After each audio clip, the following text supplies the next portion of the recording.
So let me introduce Janek.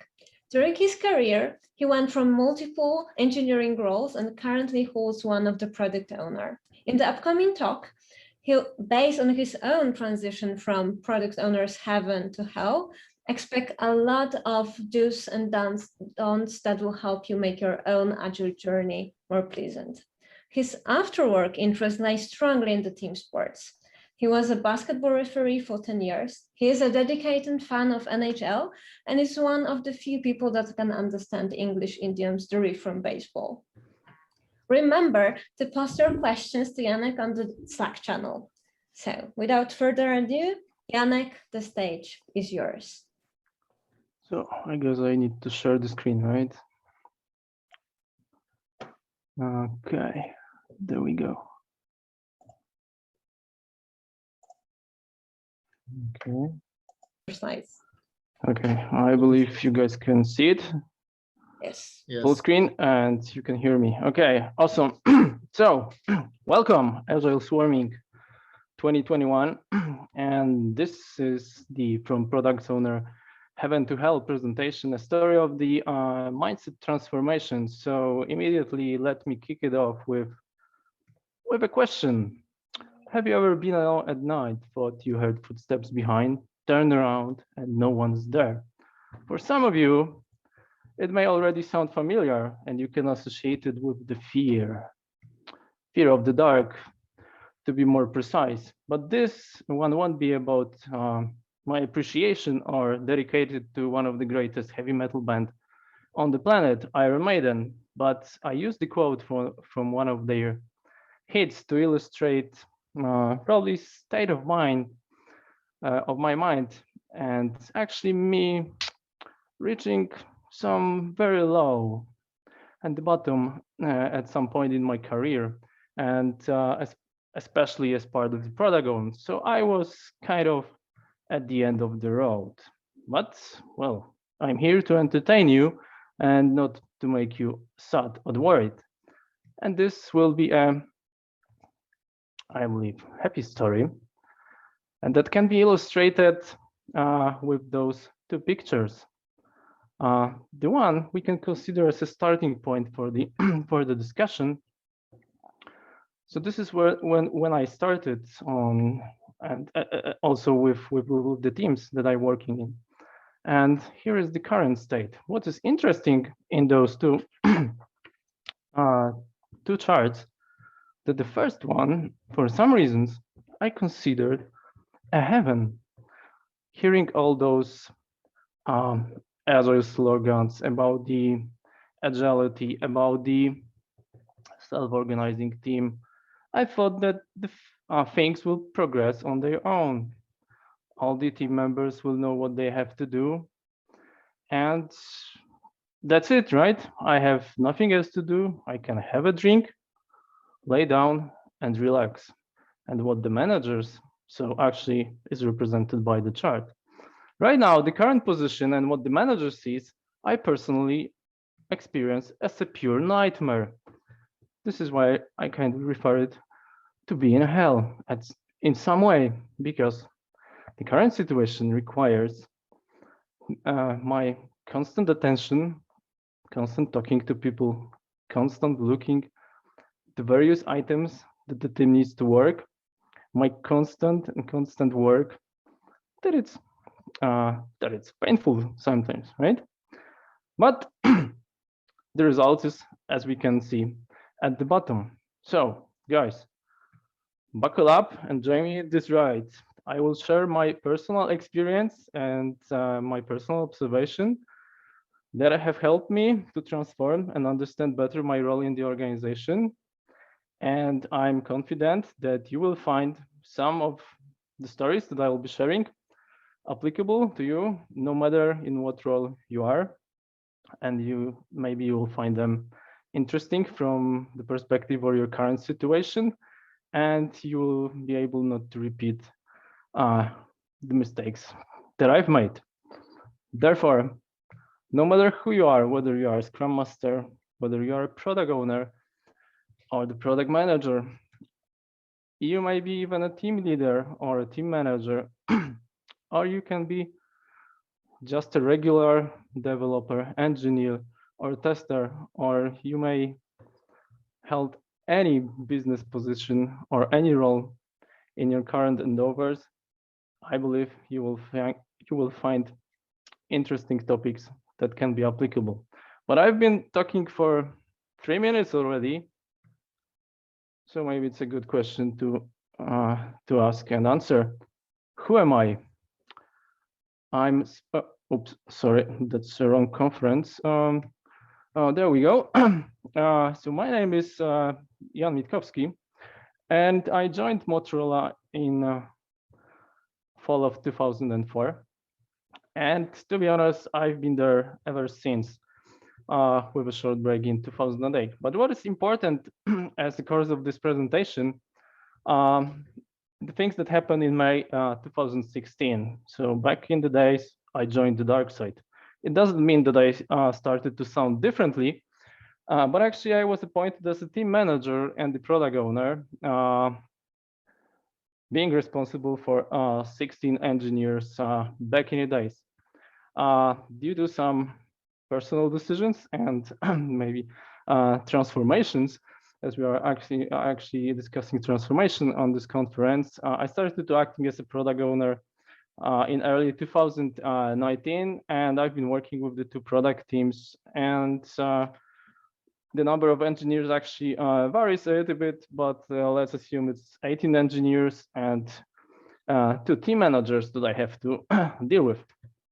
So what happened in the early days? So my primary objective back then was allow people to do their work. So let the coders code, let the engineers focus on their work. And this is my role to prevent them from any distractions, right? So I kind of created what I would call a bubble or a force field around them. And this is all to prevent us from them, us, of course, being us, the good guys. So the engineering who are trying to develop the product, build it, and them, well, managers, the rest of the companies, the other teams, the people that are actually asking or distracting the engineers from doing the work. And guess what? Well, people loved it. Why not, right? But after sometimes when I look at from today's perspective, it was roughly 18 plus months as I started, some odd things happened. I started to hear voices. And that weren't the voices that you may associate in the context of development. Probably most of you recognize this gentleman. This is Steve Ballmer's. And I guess you all remember his chant and applaud that he made for the Microsoft engineers in one of the Microsoft conferences. So the original recording can be found using this QR code. In the presentation, he was encouraging, right? So he was chanting like developers, developers, developers. I cannot do it in the same way as he did. But I wasn't hearing this kind of voices, so nobody actually appreciated the work that we've been doing in the same way as Steve Ballmer did. I rather started to hear something different. And the keyword back in the days was a bottleneck. Man, you are a bottleneck. Your team is a bottleneck.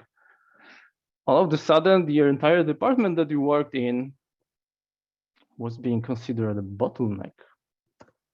And actually, when I look, again, from today's perspective, we were a bottleneck. And I personally was one of the key contributors to the department as a bottleneck.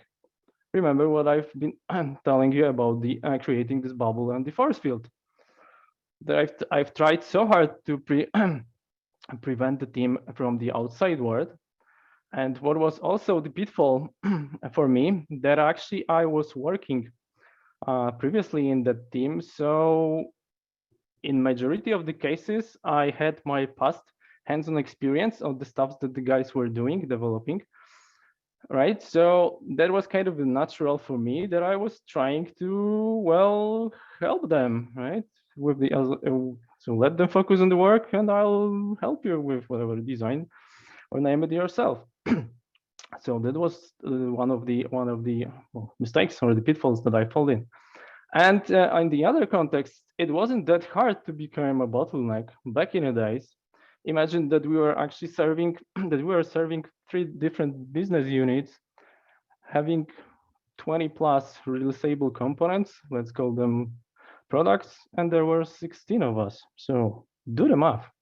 So when I look at it from today, it kind of reminds me a famous or a well-known TV commercial that was presented in the Polish TV like 10 years ago. It was before the Euro 2012. Uh, I have kept the title intentionally in Polish, but for non-Polish speaking audience, I will briefly explain so for you guys to get the understanding what I'm talking about. So the original can be yet again found during this QR code. So there are actually 2 primary characters in this commercial. The first one is the gentleman on the left. This is Jakub Błaszczykowski. Back in the days, top 3 of the Polish football players like 10 years ago. And the gentleman on the right is Franciszek Smuda, who was a head coach of the team before the European Championship. And as the commercial progresses, so Błaszczykowski gets the ball, he dribbles across all the opponents, and finally he scores. That situation makes the coach literally furious. And the entire scene, why it's so angry? He's so angry because Błaszczykowski does not pass the ball to his teammates. And the entire commercial ends up with this dialogue that I was trying to translate into English. So the head coach says, Błaszczykowski, I actually not, he doesn't say, he shouts, Błaszczykowski, you will not win a game on your own. He replies, I will. If there are any football fans in the audience, we all know how it ended up, right? We were dead last in the group and did not make a second round, right? So how this story reflects my situation and me kind of changing and trying to understand and do things a little bit different. So that illustrates me the fact that you cannot do everything alone. Well, in fact, you even shouldn't. And here are some 3 observations that I've made over the years. First one is to change it, you need to overcome your pride. Especially, it can be tricky for the engineers, right? So the jokes about the engineers or the programmers, they do not come from nowhere. Those are the guys who never read the manuals because the manuals are for the weak.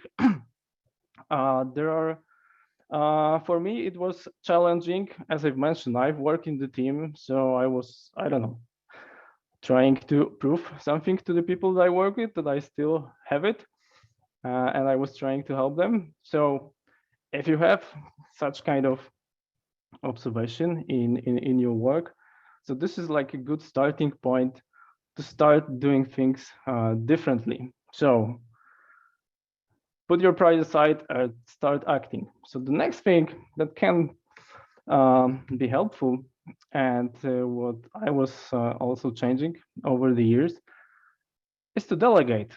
I once thought I'm a master of delegation. And here is a short story about it. In 2018, when another change in the organization happened, I was a part of the change. So I started to work with my new manager. And after a couple of months, it was like late 2019, we were discussing some current items in one-on-one meetings, and I was talking about some difficulties that we are having. And he looked at me and he said, Janek, you need to delegate more. And I was like, I'm sorry, what? what do you mean, right? I thought I'm delegating like a champ. Well, I didn't, right? So I started to change things. And the third thing that I wanted to give you is actually something that some people might consider as a weakness. Try to seek and ask for assistance, right? For me, as I look at it again from some perspective, I do not perceive it as a weakness. I kind of find it as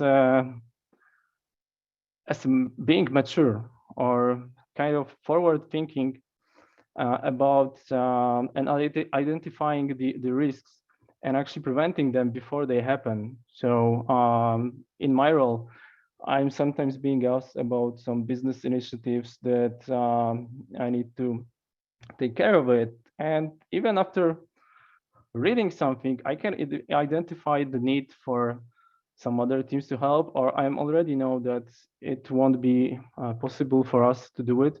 So it's a great time to actually seek and ask for help. And with that, I have a surprise for you because I'll have a guest in that presentation. I know we are in virtual, so my guest will be virtual. However, here is a short disclaimer. I picked the name of the guest randomly, so please do not associate it with anyone. Why it's important? Because I know the guest in person, and I believe that some of the attendants may recognize the person as I describe it. But yet again, the name is picked randomly. So everyone, so I need a huge round of applause for Marek. Marek is our guest. So who is Marek? Some say he's a senior software engineer. Some say he's a system architect. All I know, he's a tough challenger. He's a heck of challenger. So he asked to the point question. He sees the opportunity for changes and actually asking for various things that requires the answer. And to get the answer, you need to be at the top of your game. But with that, he's doing it with the good intention. And that makes him an excellent change ambassador for whatever the concerns he has, because he identifies tons of various things that actually can go better or we can do better as a team or in the context of a product. But you may wonder, why am I saying this, right? You may probably know tons of people like our guest here, right? So what is Marek's superpower? No, he is not a Batman or a Superman, at least I'm not aware of it. But Marek is a salesman. Yeah, this is not a joke, because Marek, in his previous professional endeavors, was working in one of the electronics retail store in Poland.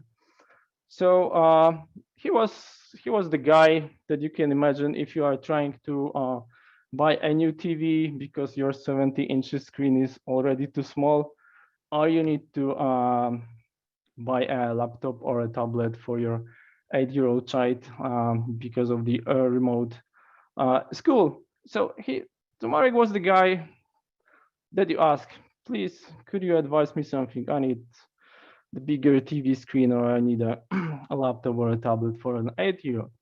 So as a course of doing his work, probably back in the days, he received tons of salesman trainings. And how that reflects to what I do. I started to use Marek's superpower to consult almost every presentation or every thing that I need to quote unquote sell to other people and present it on the behalf of the product or as we are working as a team. Why I do it? Because I know that Marek can give me some advices. How can I do it better? Because he knows how to sell things. What is more important? Remember, you cannot do everything alone, right? So there is an excellent portion of and utilization for the delegation.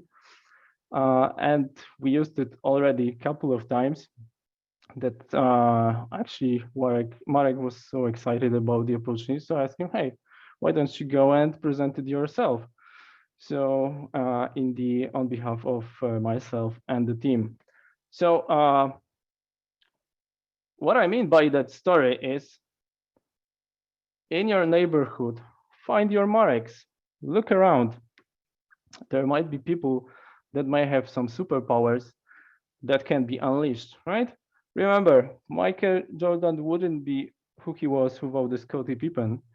I guess that Robert Lewandowski wouldn't be at his prime in Bayern Munich if it's not Thomas Miller, right? So there is a room to have a wingman.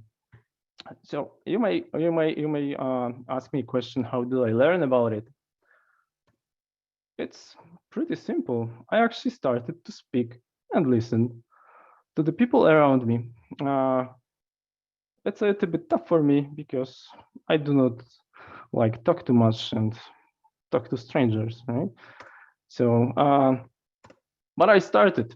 So one of the observation is, again, start speaking, and what is the most important, start listening to the team or to the people who you are working with, because again, most likely you all most likely agree that we all work with bright, intelligent, and smart people, sometimes smarter than us, having different experience than we do, that we can utilize and use for the good of the product or the team that you are working in. Please remember that this is something that I've noticed, especially in the context of the product. So the engineers and the developers are the closest people to the product. They may know about the things that the customers don't know, not mentioning yourself, right? So they may come with some ideas that can be used by you to make your product better or have some new capabilities. What is even more important, that as you are talking to the team and especially listening to the team, they may already see that something is going wrong before you do, before the manager does. So whoever else, right? Because they are at the front line of this entire scene. So and it can be on both aspects, on the technical. So something's going wrong with the product or something else, right? We have some performance issues, for examples, but I believe what is more important, there might be things that are not related. Let's call them like a soft skills issues, right? Somebody is not performing or somebody's behavior is not necessarily fitting the team. So if you listen to it and when you observe it, there is actually time to act, not to react when the bad things start happening, but actually to kind of prevent it. And here is additional comments. So how and when can I listen to all of that? I know that some of the product owners are in the division or in the department.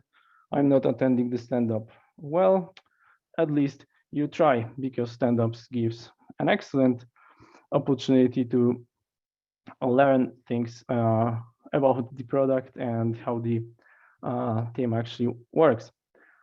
So as I started to listening to the team, so back in 2018, when I was still a manager, so the team started to shout, Janek, we need a Scrum Master. We were operating without a Scrum Master for more than 2 years. So if we need a Scrum Master, then we'll need a captain who knows these waters.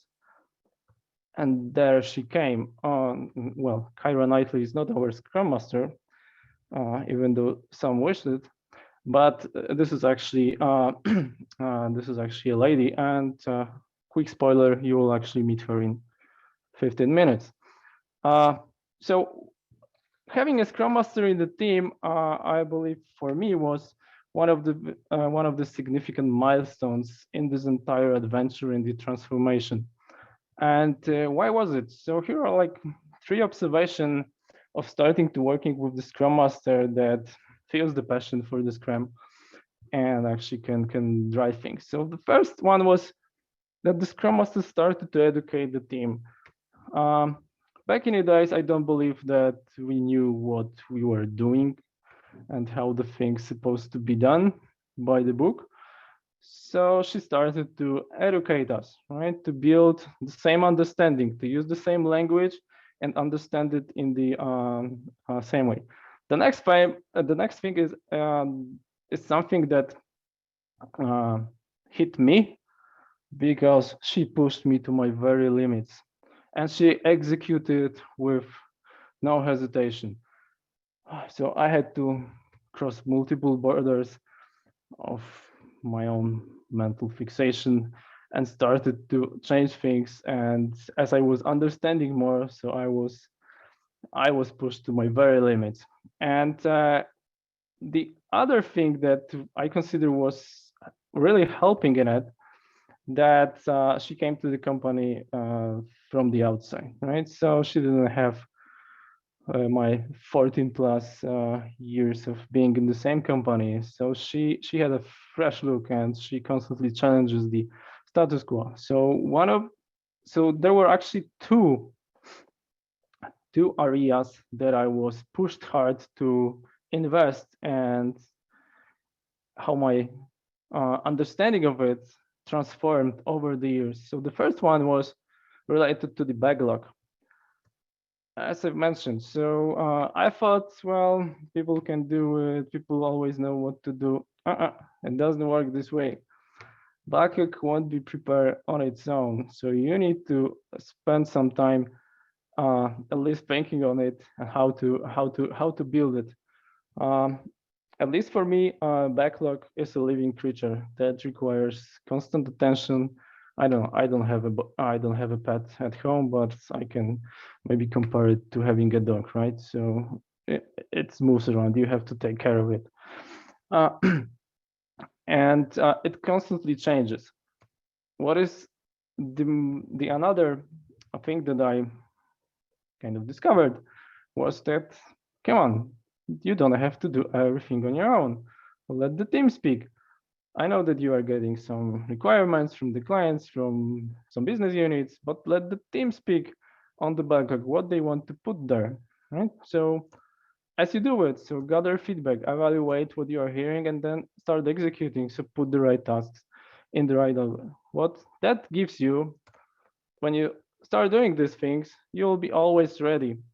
Even if some business needs changes, you can, as you've been already thinking about some items, you won't be surprised, and you will say, okay, we need some time to prepare it more in-depthly, but you won't be surprised, and you won't be not ready to take the actions. And improvements were actually the next area that I was badly chased about. Yeah, I know. There's always no time, low priority, and nobody cares, especially business people, about the improvements. Yeah, stop whining, start doing.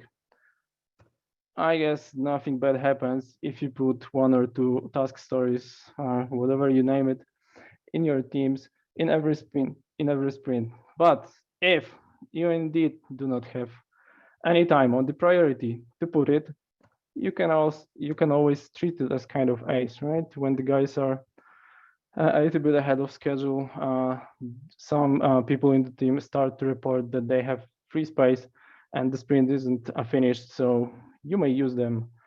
Okay, so here is like this short story. We already talked about it, estimated. Yeah, it's one day. Let's do it, right? Step by step. And again, let the team speak on what is important from their perspective.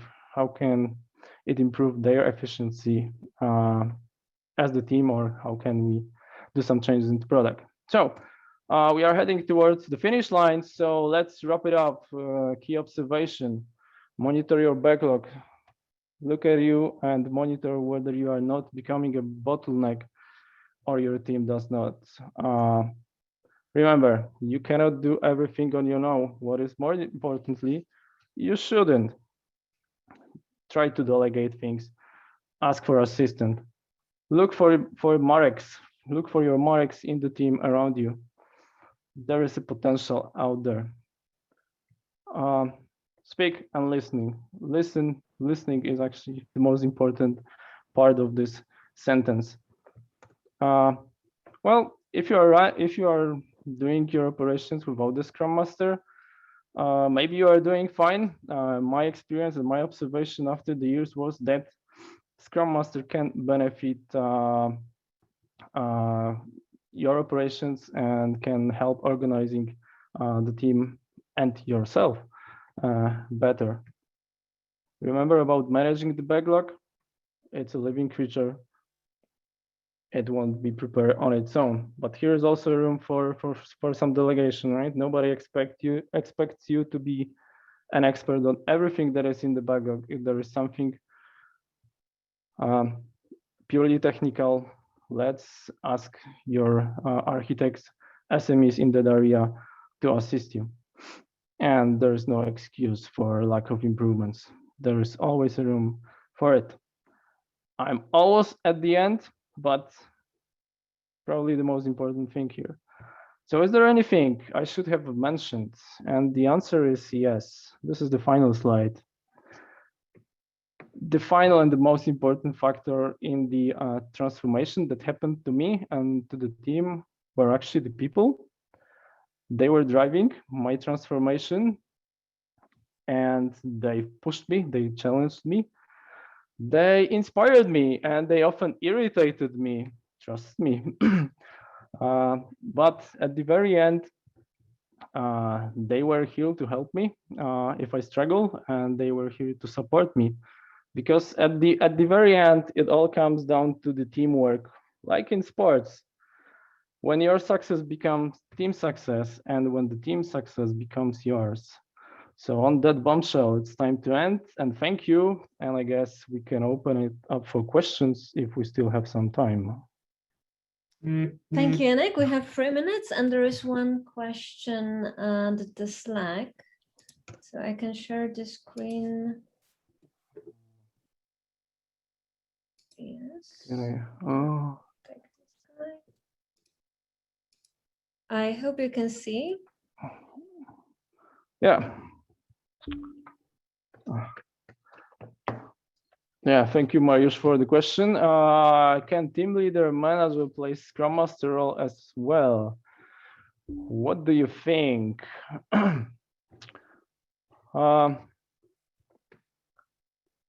I believe that's the area of trouble. Me trying to answer it, but my personal observation is no, I don't like this. As much as I don't like manager being a product owner, I think that those roles shall be separate. Piotr asks, what do you think are the risks of combining the role of PO and manager? Did you face any? Yeah, I was actually acting as both for some time, and back in the days. So what was the biggest thing, and they consider as a risking, is that you cannot do two things well. So what happened to me was that my impression was that I was 75% a product owner because we had a lot of commitments, and by doing this, I constantly had in mind that I'm not taking care about the people, right? So I was not doing as a manager at all, right? So so combining two, and as a result, you are not doing any of your role the way you should do. So this is my primary risk that I can see, that you won't do it your work properly.